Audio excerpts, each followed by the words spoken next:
Assalamualaikum warahmatullahi wabarakatuh.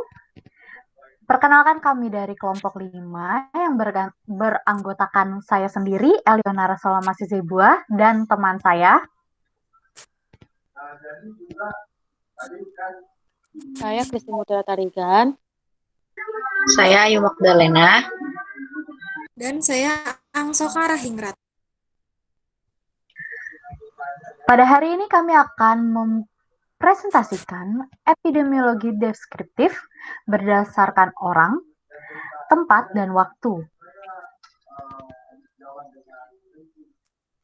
Pokok bahasan yang akan kami bawa yang pertama ada konsep epidemiologi deskriptif, yang kedua ada deskripsi penyakit berdasarkan orang, yang ketiga ada deskripsi penyakit berdasarkan tempat, dan yang keempat ada deskripsi penyakit berdasarkan waktu.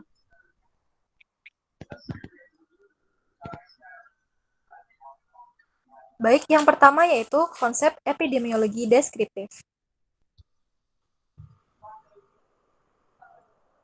Secara etimologi, epidemiologi itu berasal dari bahasa Yunani, yaitu epi artinya pada atau tentang, demos artinya penduduk atau masyarakat, serta logos atau ilmu. Jadi, epidemiologi secara singkat merupakan ilmu tentang penduduk atau masyarakat.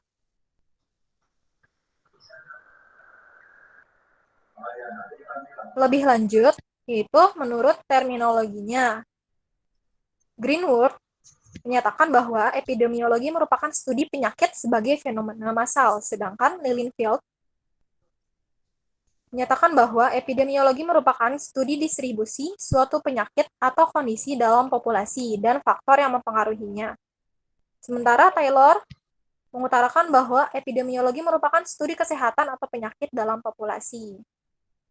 McMahon menyatakan bahwa epidemiologi merupakan ilmu yang mempelajari distribusi dan determinan status kesehatan dan juga kejadiannya dalam suatu populasi.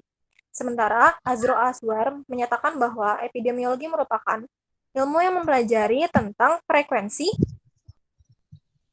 dan penyebaran masalah kesehatan pada sekelompok manusia serta faktor-faktor yang mempengaruhinya. Lebih lanjut, Nasri Nur menyatakan bahwa epidemiologi merupakan ilmu yang mempelajari, menganalisis, serta berusaha memecahkan berbagai masalah kesehatan pada suatu penduduk.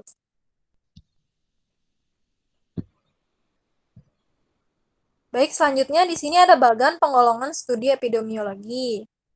Secara umum dibagi menjadi dua, yaitu yang bersifat observasional atau yang bersifat eksperimental yang dengan intervensi. Nah, yang akan kita bahas lebih lanjut di sini yaitu studi observasional yang bagian deskriptif.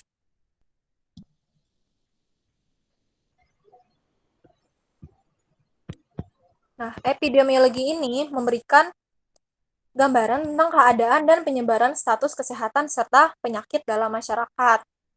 Epidemiologi deskriptif digunakan untuk menjawab 3 pertanyaan.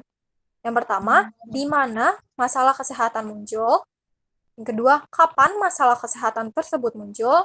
Dan yang ketiga, siapa saja yang terdampak atau berisiko terhadap masalah kesehatan tersebut. Nah, epidemiologi deskriptif ini digunakan sebagai acuan untuk melanjutkan ke studi epidemiologi analitik.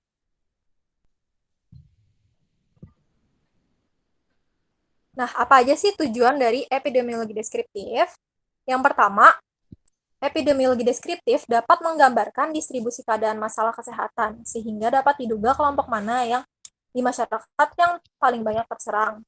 Yang kedua yaitu memperkirakan besarnya masalah kesehatan pada berbagai kelompok, serta yang ketiga, menjadi dasar suatu formulasi hipotesis.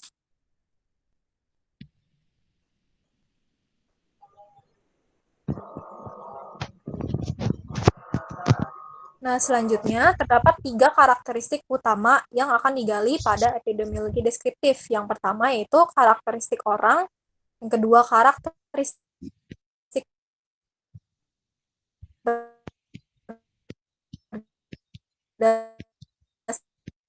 berdasarkan tempat, dan yang ketiga karakteristik berdasarkan waktu.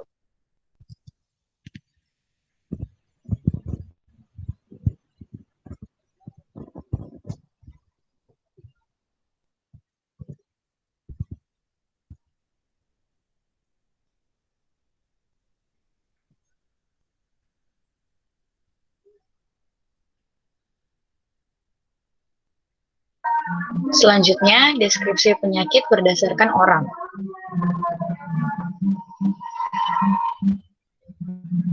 Ciri-ciri manusia atau person. Nah, ini dapat menjawab pertanyaan siapa yang menderita sakit. Dan sering ditemukan suatu masalah kesehatan tertentu diderita oleh kelompok orang tertentu saja, misal umur tertentu, jenis kelamin tertentu, dan lain sebagainya. Nah, deskripsi berdasarkan orang yang pertama ada umur. Umur ini ada kaitannya dengan daya tahan tubuh. Kemudian ada kaitannya dengan ancaman terhadap kesehatan, misalnya dewasa yang bekerja di tempat yang berbahaya. Dan yang ketiga ada kaitannya dengan kebiasaan hidup. Yang kedua ada jenis kelamin. Terdapatnya perbedaan anatomi dan fisiologi antara pria dan wanita, misalnya kanker prostat dan kanker serviks. Yang kedua, terdapatnya perbedaan kebiasaan hidup antara pria dan wanita. Misalnya kanker paru banyak diderita oleh pria karena pria lebih banyak merokok dibandingkan wanita. Yang ketiga, terdapatnya perbedaan macam pekerjaan. Penyakit akibat kerja tertentu biasanya lebih banyak pada pria. Yang ketiga ada golongan etnik. Nah, terdapat perbedaan kebiasaan dan ataupun bentuk biologis yang dimiliki. Contoh data statistik vital di Amerika Serikat pada tahun 1967 membandingkan tingkat mortalitas menunjukkan tingkat kematian yang lebih tinggi pada populasi bukan kulit putih untuk hampir semua penyebab kematian, kecuali untuk kematian yang disebabkan oleh penyakit jantung, leukemia, dan bunuh diri. Yang kedua ada agama. Nah, ini agama berkaitan dengan kebiasaan tertentu yang dimiliki oleh agama tertentu yang akan mempengaruhi corak perilaku yang diperlihatkan. Misalnya, kebiasaan menyunat akan mengurangi risiko terkena kanker penis. Yang ketiga ada pekerjaan. Nah, pekerjaan ini terkait dengan menunjukkan status sosial ekonomi subjek yang dipelajari. Yang kedua, mengidentifikasi kemungkinan adanya risiko spesifik karena pajanan terhadap agen yang mengganggu kesehatan pada jenis-jenis pekerjaan tertentu. Yang ketiga, mengindikasikan kondisi umum yang ada pada jenis-jenis pekerjaan tertentu. Kemudian selanjutnya ada status perkawinan. Yang dimaksud dengan perkawinan di sini bukan menunjuk kepada status jejaka atau perawan, melainkan merupakan persekutuan antara dua jenis kelamin yang berbeda dalam bentuk keluarga, suami istri, dan anak-anak yang diakui secara sah. Nah, perilaku orang yang belum menikah berbeda dengan yang sudah menikah. Kemudian ada status sosial ekonomi, yaitu terdapatnya perbedaan kemampuan ekonomis dalam mencegah atau mengobati penyakit, dan juga terdapatnya perbedaan sikap hidup dan perilaku yang dimiliki seperti pola makan dan lifestyle. Nah, ini contoh jurnal yang menggunakan deskripsi berdasarkan orang. Nah, ini dapat disimpulkan kasus leptospirosis terbanyak ditemukan pada rentang umur yang lebih dari 50 tahun, sebanyak 52,9%, dan penderita banyak terjadi pada pria, yaitu sebanyak 36 atau 71%. Penderita paling banyak ditemui pada buruh, jenis pekerjaan buruh, yaitu sebanyak 19,6%, khususnya pada buruh bangunan yang terluka pada kulitnya saat melakukan pekerjaannya, dan kontak dengan sumber, baik di tempat pekerjaannya maupun di rumah.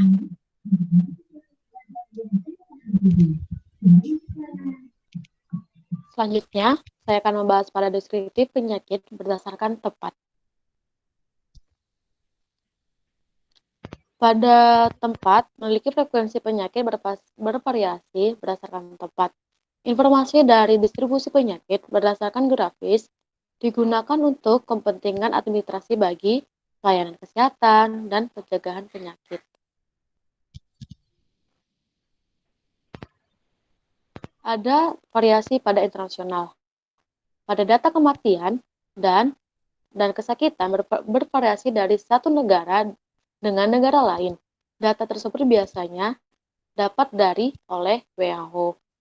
Adapun variasi dalam negeri, pada data kematian dan kesakitan dapat bervariasi dari satu tempat dan ke tempat lain pada suatu negeri.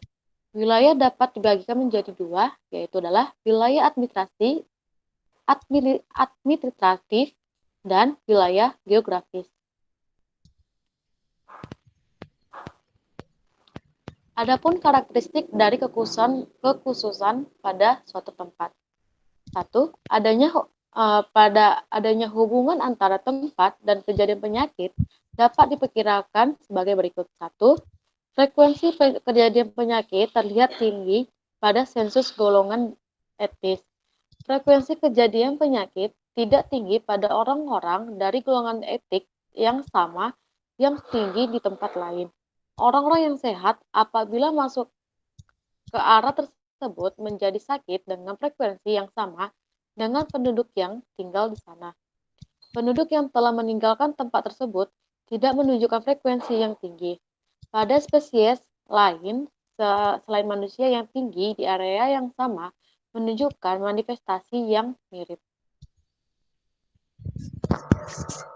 Selanjutnya, deskripsi penyakit berdasarkan waktu.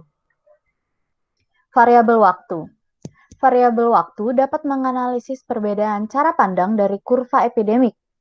Hubungan antara waktu dan penyakit merupakan kebutuhan dasar di dalam analisis epidemiologi karena perubahan penyakit menurut waktu menunjukkan faktor etiologis. Ada beberapa pola penyakit. Yang pertama itu sporadis. Sporadis itu penyakit yang jarang terjadi dan tidak teratur. Kemudian ada penyakit endemis, yaitu kejadian yang dapat diprediksi. Kemudian yang ketiga ada epidemis, kejadian yang tidak seperti biasa atau KLB. Dan yang terakhir ada propagating epidemic, yaitu penyakit yang terus meningkat sepanjang waktu. Ini daftar pustaka kami. Sekian presentasi dari kelompok kami, kurang lebihnya mohon maaf. Terima kasih. Wassalamualaikum warahmatullahi wabarakatuh.